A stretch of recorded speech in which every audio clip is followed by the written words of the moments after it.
한마디로 이 결정은 당내 비상계엄 같은 것입니다. 12.3 비상계엄과 굉장히 그 속성이 유사합니다. 한밤중에 계엄 선포했죠. 한밤중에 제명 결정했습니다. 네. 그리고 반국가 세력 척결이 목적이었는데 이것도 한동훈 전 대표와 그 가까운 인사들을 당내에서 축출하겠다는 것이 근본적인 정치적 목적으로 보입니다. 그다음에 위헌 위법한 계엄이었잖아요. 이것도 마찬가지로 정당에 대해서 요구하고 있는 헌법의 그 민주적 운영에 관한 요구, 그리고 정당법이나 당원 당규에 위반되는 소지들이 있어 보입니다. 결국은 한동훈 전 대표가 민심의 바다 속으로 들어갈 수밖에 없다고 보이거든요.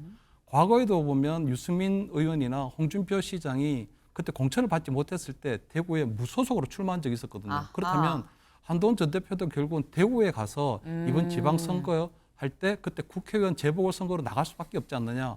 만약에 대구 민심이 한동훈 전 대표를 받아주면 네. 그럼 다시 중앙정치를 시작할 수 있게 되는 것이고 대구에서 만약에 받아주지 않으면 정치를 더 이상 할 수가 없다고 보이거든요. 그렇다면 국힘 윤리위 심야회의에서 한동훈 제명 결정을 했다라는 소식입니다. 아마 지금 저희 아침에 매일 경제 들고서 한동훈 전 대표 제명됐다고 깜짝 놀라시는 분들 있을 것 같아요. 어젯밤 11시가 넘어서 결정이 됐고요. 실제 이 소식이 보도자료로 명확하게 공식적으로 문서로 나온 건 언제냐. 오늘 새벽 1시가 넘어서 1시 한 15분쯤 보도자료로 좀 배포가 됐습니다.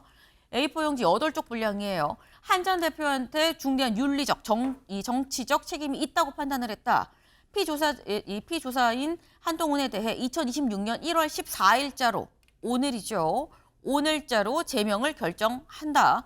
한 전 대표가 가족들이 글을 올린 사실을 뒤늦게 알았다 공개적으로 인정도 하지 않았느냐라고 얘기를 하면서 전직 정당의 대표로서 그 지위와 직분에 부합하는 관리 책임, 신의 성실이란 직업 윤리와 거기서 파생된 정치적 책임까지도 감당을 해야 됩니다. 만약 본인이 직접 게시글을 작성을 했다고 한다면 이건 법적인 책임까지 물어야 되기 때문에 당이 진실규명을 위해서 수사 의뢰를 권고한다라고 얘기를 했습니다.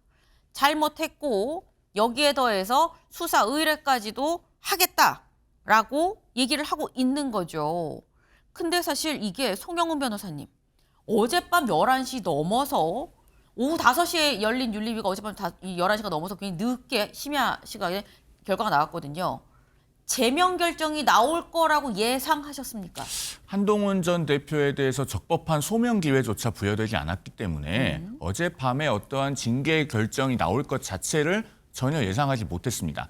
김종혁 전 최고위원에게 연락을 해서 나오라고 했더니 김종혁 전 최고위원이 전날 나오라고 하는 게 어딨냐. 연기해달라고 했다고 페이스북에 밝혔죠. 그래서 그 윤리위원회에서 여러 가지 논의나 검토는 하겠지만 네. 어떠한 최종적인 결정을 할 것이라고는 전혀 예상하지 못했고 한마디로 이 결정은 당내 비상계엄 같은 것입니다. 12.3 비상계엄과 굉장히 그 속성이 유사합니다. 한밤중에 계엄 선포했죠. 한밤중에 제명 결정했습니다. 네. 그리고 반국가 세력 척결이 목적이었는데 이것도 한동훈 전 대표와 그 가까운 인사들을 당내에서 축출하겠다는 것이 근본적인 정치적 목적으로 보입니다. 그다음에 위헌 위법한 계엄이었잖아요. 이것도 마찬가지로 정당에 대해서 요구하고 있는 헌법의 그 민주적 운영에 관한 요구, 그리고 정당법이나 당원 당규에 위반되는 소지들이 있어 보입니다. 그리고 계엄도 부정선거라고 하는 음모론에 기반한 것이지 않았습니까? 이 징계 조치도 사실에 기반하지 않고 있습니다. 단적으로 한동훈 전 대표는 그 당원 게시판에 가입한 적이 없고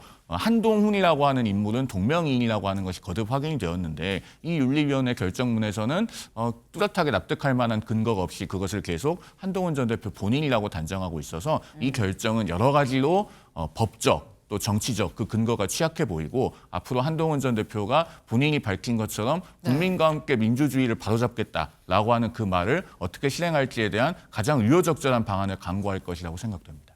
가장 유효적절한 방안이라고 말씀을 하셨는데 구체적으로 뭔지 여쭤봐도 될까요?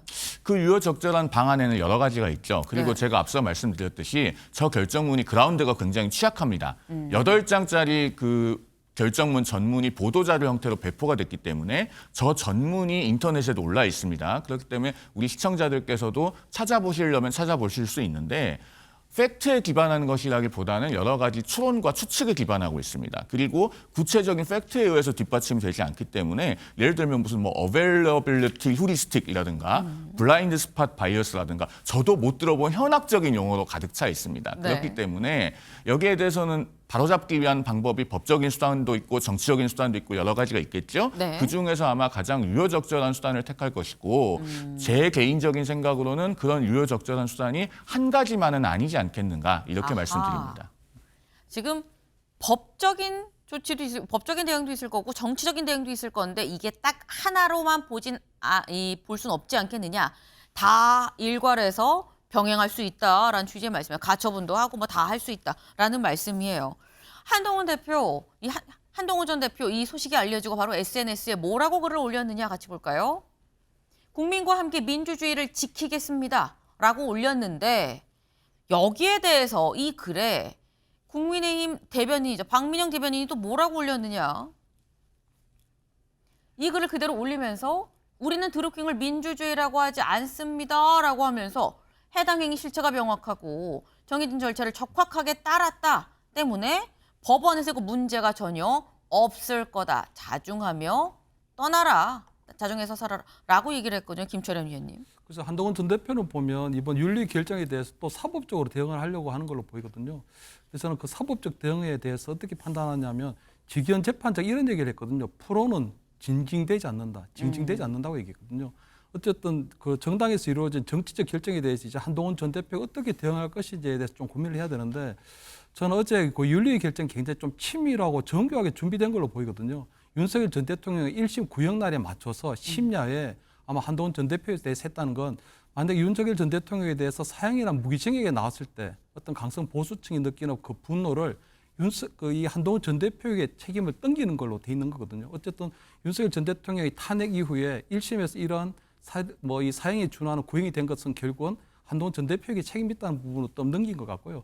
두 번째 저는 공교롭게도 이준석 대표도 이 한동훈 죽이기 연대에 동참한 걸로 보이거든요. 어쨌든 한동훈 전 대표에 대해서 이렇게 제명 결정이 내려지게 되면 네. 중도 보수층이 상당히 반발할 가능성도 높고 당내에서도 여러 가지 비판이나 이런 것들이 생길 수 있는데 이준석 대표가 장동혁 대표하고 특검 연대를 하게 되면서 장동혁 대표 체제에 힘을 실어주는 걸로 지금 비춰지게 된 상황이거든요. 그렇다면 결국은 이준석 대표가 뜻하지 않게 네. 특검 연대를 하긴 했지만 실질적으로 볼 때는 이 한동훈 죽이기 연대에 동참한 걸로 비춰질 수 있는 가능성이 커졌다는 거고요.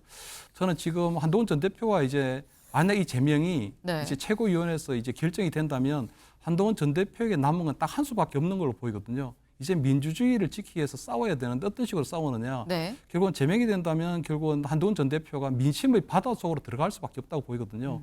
과거에도 보면 유승민 의원이나 홍준표 시장이 그때 공천을 받지 못했을 때 대구에 무소속으로 출마한 적이 있었거든요. 아하. 그렇다면 한동훈 전 대표도 결국은 대구에 가서 이번 지방선거 할 때 그때 국회의원 재보궐선거로 나갈 수밖에 없지 않느냐.